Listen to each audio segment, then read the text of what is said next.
এটা গণেশ পুজোর আগের দিনের ভিডিও। আমি এই বাড়ি এসেছিলাম গণেশ পুজো উপলক্ষে। আমার বাড়িতে আমি প্রত্যেক বছরই গণেশ পুজো করি, তাই এবারও তার ব্যতিক্রম নয়। আমি এসেছি সোমবার বিকেলে আসাতে আমার তেমন কোনো কাজ আমি করতে পারিনি সোমবার দিন। মঙ্গলবার দিন সকালবেলা থেকে উঠে পড়ে লাগলাম।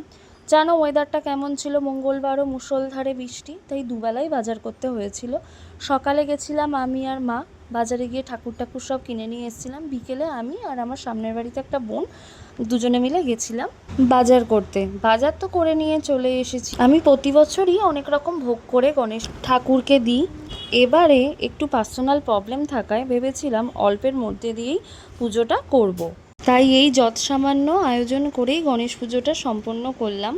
ইচ্ছা আছে অনেক বড় করে গণেশ পুজো করার। যদি ভগবান সাথ দেয় তাহলে অবশ্যই আমি অনেক বড় করে গণেশ পুজো করব। পুজো শেষে দুপুরের খাওয়া কমপ্লিট করে নিলাম। টাটা।